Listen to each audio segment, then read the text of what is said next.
السلام عليكم ورحمة الله وبركاته. يلا بينا نكمل كورس الشوب دروينج باستخدام برنامج ASD، واحنا في الفيديو ده هنتكلم عن الربشة المسلحة.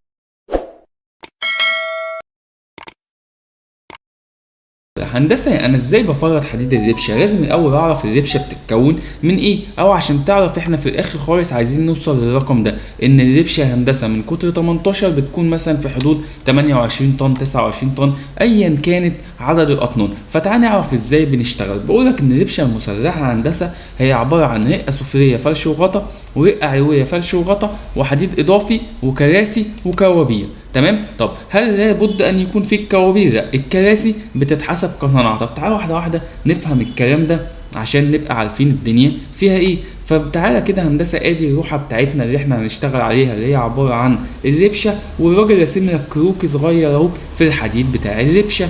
بيقول لك خد بالك يا هندسه، الربشه عباره عن رقه سفليه اهو، حديد فرش، والمفروض يكون في حديد غطا، المفروض في حديد منقط كده بس هو مش باين، وعندي بعد كده رقه علويه برضو فرش ايه، فرش وغطا. والراجل بيقول لك ان كمان بيكون عندي حديد اضافي سفلي عند الاعمده زي ما انت شايف، وبيكون عندي حديد اضافي علوي فين؟ في نص البحر. ده كده كروكي هو رسمه. وراح جاي برضه راسم لك ان التفصيله ان عند المصعد او عند الاسانسير بيكون فيه هبوط اهو.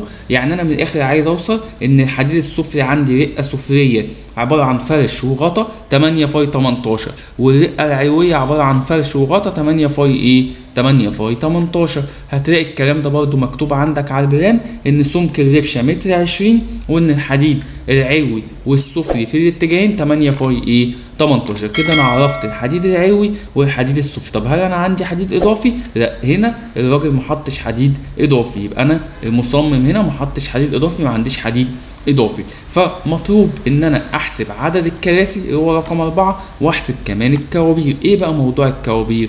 خلي بالك يا هندسه ان الربشه دي كنا احنا عاملين خوازيق سند داير ما يدور، خوازيق خرسانه وخوازيق بنتونايت، وابتدينا نفرغ في خوازيق البنتونايت عشان نعمل ايه؟ عشان نعمل هنا عمود. طيب فبالتالي رحنا جايين عاملين تفصيله عشان الجزء ده كده اصبح عباره عن الكابوري. طب لو انت مش فاهم الحته دي قوي، تعال نبص على السكشن. سكشن الف الف اهو، سكشن الف الف. ادي هندسه ده كده السمك بتاع الربشه، عمق الربشه، وادي العمود اللي حضرتك كنت لسه شايفه اهو، اللي هو العمود ده. تمام. فبالتالي الراجل قال لك انا عندي هنا بحط كابوري زي ما انت شايف، كابوري اهو نازل برجل، بيحط نص العدد برجل ونص العدد بالشكل ده. طيب طول الكابوري ده قد ايه يا هندسه؟ قال لك طول الكابوري عباره عن 2.5 رام. طب ايه هو رام؟ رام اللي هو عرض العمود، رام اللي هو عرض العمود. يبقى بحط نص العدد برجل ونص العدد من غير رجل، وبيكون الطول بتاعه عباره عن 2 رام، يعني 2 عرض ايه، عرض العمود. يعني هندسه اديني مثال عشان افهم. يعني لو انت عندك عرض العمود ده كان متر 20، يبقى هضرب 2.5 في متر 20 يديني طول القطعه دي.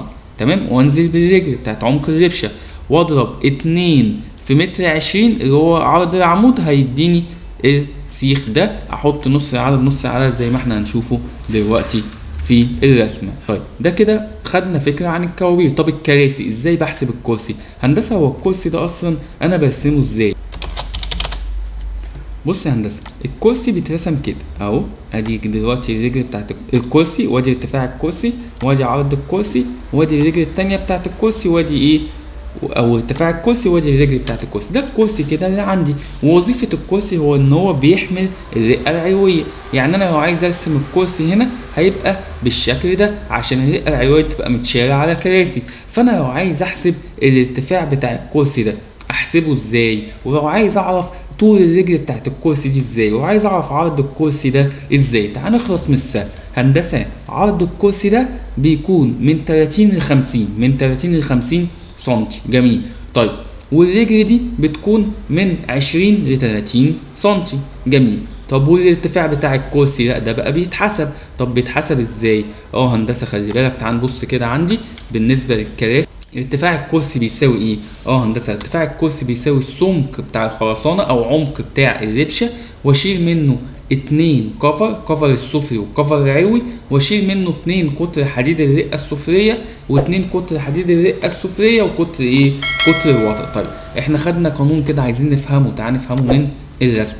لو انا عايز احسب الارتفاع بتاع الكرسي، لو انا عندي كرسي عايز احسب ارتفاعه هنا بالشكل ده كده، بص اهو لو افترضنا مثلا ده شكل كده للكرسي بالشكل ده، تعال نشوف هنحسب ارتفاعه ازاي. هندسه انا عندي عمق الربشه كلها متر 20، اشيل منها 5 سم كفر فوق و5 سم كفر تحت، بقت متر 10. طيب اشيل منها، ما هو الكرسي ده قاعد ايه؟ قاعد على الغطا بتاع الرقه السفليه، فهشيل منه السمك بتاع السيخ ده اللي هو 8 فاي 18، او ان هو فاي 18 يعني 1.8 سم، واشيل السيخ ده 1.8 سم، يبقى انا كده شلت كام؟ 3.6 سم. واجي من فوق هنا اشيل برضو السيخ ده 1.8 سم، واشيل السيخ ده 1.8 سم، وفي سيخ هنا مهم جدا اللي هو سيخ ايه؟ سيخ الوتر، صح؟ اوعى تنسى سيخ الوتر ده اهو، اللي هو المفروض يبقى هنا، صح؟ ما في سيخ هنا اسمه سيخ الوتر اللي هو بيتشال عليه الرقه ده. يعني من الاخر يبقى متر 20، اشيل منه كام؟ اشيل منه 5 و5، واشيل منه 1 2 3 4 5 اسياخ قطر كام؟ قطر 18. وده اللي انا عملته اهو، متر 20 ده عمق الربشه. وبعد كده عندي شلت منه كفر 2 في 5 سم، وشلت منه 2 في 1.8 سم اللي هو حديد الرقه السفليه، وشلت منه 2 في 1.8 سم حديد الرقه العلويه، وشلت منه ايه؟ وتر طلع ارتفاع الكرسي 1.1. جميل، يبقى انا جبت ارتفاع الكرسي. طب طول رجل الكرسي قلنا ان هو رقم من 20 ل 30، احنا هناخده كام؟ 30. طب عرض الكرسي قلنا ان هو رقم من 30 ل 50، احنا هناخده 40. يبقى الكرسي عباره عن كام؟ اهو ببساطه، يبقى طول تفريده الكرسي عباره عن متر، هات الآلة الحاسبة بتاعتك كده، متر وسنتي في 2، مظبوط. وهجمع عليه طول رجل الكرسي 30 و30 يعني 60، وهجمع عليه كام؟ 40 سم، يديني 3 متر و2. يعني ممكن نخليها يا سيدي اهو 3 متر و2 ايه؟ و2 سم. يبقى طول تفريدة الكرسي 3 متر و2 سم. طب انا ليه حسبت الكرسي؟ هندسة عشان وانا بفرد ابقى انا عارف طول التفريده بتاعه الكرسي عندي كام، عشان لو فضل اي حديد يبقى انا عارف الحديد ده هيشتغل كراسي ولا لا. ما هو انا بفرد اكيد هيطلع معايا فودر، فاعرف الفودر دي هتشتغل معايا كراسي ولا لا. يبقى انا عرفت دلوقتي ان طول تفريده الكرسي هي كام؟ هي 3 متر. تاني معايا، طول تفريده الكرسي كام يا هندسه؟ 3 متر. طيب فاضل عندي احسب عدد الكراسي. ازاي بحسب عدد الكراسي؟ بص يا هندسه، هو انا ده كده خط الربشه عندي، صح؟ ده كده الجزء بتاع الربشه اهو، الجزء ده عباره عن ربشه والجزء ده فيه قواعد. طيب انا دلوقتي هشتغل فين؟ في الربشه دي كلها، فانا عايز احسب عدد الكراسي اللي موجود في الربشه. بس انا لو قعدت اشتغل في الربشه دي كلها ممكن الفيديو يقعد بالثلاث 4 ساعات، فاحنا هناخده زون من الزونات نشتغلوا فيها. يعني احنا قسمنا، خلينا بقى نفهمه مع بعض اهي، فاحنا قسمنا عندنا كده الارض هندسه لثلاث مناطق، تمام؟ هنشتغل الاول في منطقه ايه، بعد كده بي، بعد كده سي، لان المشروع كبير. فانا دلوقتي هبتدي اشتغل في الزون اللي هي الزون ايه، ابتدي افرد الحديد فيها وافهم الحديد هيمشي ازاي، واللي هيمشي على زون ايه هيمشي على زون بي، هيمشي على زون سي. جميل، يبقى انا دلوقتي محتاج اعرف عدد الكراسي في الزون اللي انا فيها دي اللي هي الزون ايه دي. كده بالنسبه لي هندسه زون ايه الجزء ده حاسب عدد الكراسي. واحد يقول لي ايه، ما تيجي هندسه نطلع الربشه بره كده عشان نبتدي نشتغل عليها ونفهموا الدنيا فيها ايه. هقول له والله كلامك كلام منطقي اهو، هاخد خط الربشه ده بره واخد معايا كمان ايه، كمان العمدان، واروح جاي عامل كوبي بره كده، تمام، واروح جاي كده. انا كل ده لسه ما فردتش الربشه، طبعا اعمل امر اكسبلود عشان اعرف اشتغل على العمدان دي كلها. وبعد كده شيل كل الكلام اللي انت مش عايزه ده، انا عايز بس ايه الربشه، وعايز منها زون بس اللي هي زون ايه اللي هو الجزء ده، تمام. انا كل ده بعمل ايه؟ انا دلوقتي هندسه انا بحسب الكراسي عشان لما يفضل معايا في السيخ فتره اعرف اذا كانت هتشتغل كرسي ولا لا. فانا دلوقتي عرفت ان طول الكرسي هو عباره عن 3 متر، فاضل عندي عايز احسب عدد الكراسي. هتقولي انت كاتبهم هنا 130، طب جوب منين 130 هندسه؟ انت هتشتغل في الزون دي صح؟ طيب فانت هتبتدي ترص الكراسي كده. طب المسافه بين الكراسي يا اما متر ونص يا اما متر على حسب قطر الحديد. يعني انا عندي قطر الحديد ده قطر 18، فانا ممكن اخلي المسافه عباره عن متر ونص، اوسع المسافات شويه لان الحديد مش هيرب مني. انما لو كان قطر الحديد عباره عن 10 او 12، فبالتالي لازم اضيق المسافه شويه، اخليها مسافه بين الكراسي متر عشان الحديد ما يربش، ما يعملش زي ايه، زي مومنت كده تيجي تدوس عليه تلاقي الحديد بيسقط معاك. فانا اخلي المسافه هنا بين الكراسي هي عباره عن 1.5. فهاجي اعمل ايه؟ اقول لك بص يا هندسه، هعمل كده بامر دايمنشن اشوف المسافه دي عباره عن كام. لقيت المسافه دي عباره عن 17 ايه، 17.90. طبعا الدايمنشن كبير شويه هنبقى نعدله مفيش مشكله، عباره عن 17.90. طب ال 17.90 دي هعمل ايه؟ هسيب متر من هنا واسيب متر من هنا، بقت المسافه كام؟ 15.90. ال 15.90 دول لما عايز اقسمها على ايه؟ عايز اقسمها على متر ونص، لان المسافه بين كل كرسي وكرسي كام؟ متر ونص. فاروح جاي ببساطه عامل اقول 15.90 على متر ونص هتديني 10، خليهم 11 ايه؟ 11 كرسي. يبقى احنا هنقول ان احنا هنرص هنا حوالي 11 كرسي. طب وفي الاتجاه التاني هندسه بسيطه، اروح جاي برضو بامر دايمنشن اهو، تمام، من هنا كده بالشكل ده اهو كده. لقيت المسافه دي كام؟ 23.80، يعني قول 24 متر. طب ال 24 متر دول لما اشيل منهم 2 متر، يعني 22 متر على 1.5 تطلع لي حوالي كام؟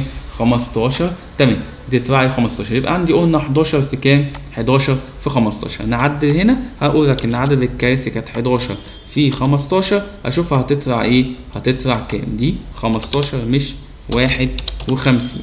تمام. طب هل لازم عدد الكراسي يبقى هو منطقي بالظبط يعني؟ لا، ده رقم بيتحط يطلع عندك 100 كام؟ 165 حته. تمام، يبقى انا محتاج عندي كام يا هندسه؟ 165 حته بطول كام؟ بطول 3 متر. جميل. يبقى انا اي اطوال عندي 3 متر اعرف ان هي هتشتغل كراسي، محتاج منهم قد ايه؟ محتاج منهم 165 حته. اكتب كده زي ما انا كاتب على جنب ان انا محتاج 165 حته بطول كام؟ بطول 3 متر. هندسه هو انا كل ده لسه شغال في الكراسي؟ انا عايز ابتدي ارسم وافرط. الرسم والتفريد اسهل ما يمكن، الرسم والتفريد اسهل ما يمكن، لكن تحضير الشغل ان انت بتحضر وتكتب عندك انا محتاج ايه وعندي كراسي اطوالها قد ايه، يبقى انت كده بترتب شغلك، تبقى وانت بتفرض فاهم ان القطعيات اللي هتتفضل عندك هتشتغل في ايه. طيب نخش على الكوابير. ايه هندسه الكوابير دي؟ اللي انا كنت لسه شارحها لك اهو، اللي انا بقول انت عندك طول سيخ اهو جاي برجل كابوي ونص العدد جاي من غير رجل. طب الكابوي ده فين؟ اهو انا عندي في الزون اللي انا شغال فيها اهو، عندي 1 2 3 4 5 عمدان. والصدفه والحاجه الكويسه ان العمدان دي كلها عرضها واحد، عرضها متر 20، فاذا اطوال الكابوي هيبقى واحد. طب هتختلف في ايه؟ تختلف في العدد، يعني انت بتقولي ان انا عندي هنا 10 في 18 شوك على عرض متر 10، انت قايل ان هم 10 في 18، وقايل لي هنا هندسه ان انت عندك نص العدد جاي برجل ونص العدد جاي من غير رجل. يعني انت عندك كام؟ يعني عندي 5 جايين برجل و5 من غير رجل. طب ال5 دول اطوالهم قد ايه؟ ما انت قلت لي العرض عندك متر 20، يبقى انت عندك الاتنين ونص دي متر 20 في 2 ونص يجيب لك الطول، وعندك الجزء ده 2 في متر 20 او متر 20 في 2 يديك التفريده دي. تعال نشوفه. هندسه انت قلت لي في عمود عين 4 رقم 96 اللي هو العمود ده قلت لي العدد بتاعه 10، وقلت لي ان القطر عندي قطر 18، فاحسب اول طول. فالطول الاولاني عباره عن 2 ونص ضربتها في المتر 20 طلعت لي 3.75 زائد متر 10 الرجل، يبقى انا محتاج 4 متر 85. ده طول ايه؟ طول الكابوي. تاني انا جبت الرقم ده منين؟ انا جبت الاتنين ونص رحت ضربه في المتر 20 اللي هو عرض العمود، بعد كده طلع لي 3.75 نزلت بالرجل متر 20 متر 10 طلعت لي 4.85. طب والطول ده عباره عن 2 في متر 20. تمام، يبقى انا كده جبت ايه؟ 5 الاعداد اهو، يبقى عددهم 5 بطول 4 متر 85 برجل، و5 بطول 2 متر 40 بدون رجل. طب وهل هيتكرر هنا؟ هيتكرر في باقي العمدان. ليه؟ لان عرضها واحد ولكن اختلفت في العدد. يعني مثلا انت بتقولي العمود ده كام؟ هما 6، يبقى 3 و3 بنفس الاطوال لان هو نفس عرض العمود. طب انت بتقولي هنا 6 3 و3 6 3 و3، طب هنا 10 يبقى 5 5 و5 تجمع في الاخر تلاقي ان انت محتاج عدد 19 قطعة بطول 4 متر 85 وعدد 19 حتة بطول 2 متر 40 سيخ بدون رجل. تمام، يبقى انا كده عرفت انا محتاج ايه في الكوابير ومحتاج ايه في الكراسي. احط الكلام ده في دماغي وابتدي بقى اشتغل ايه في التفريد زي ما انا عايز اشتغل. يلا بينا.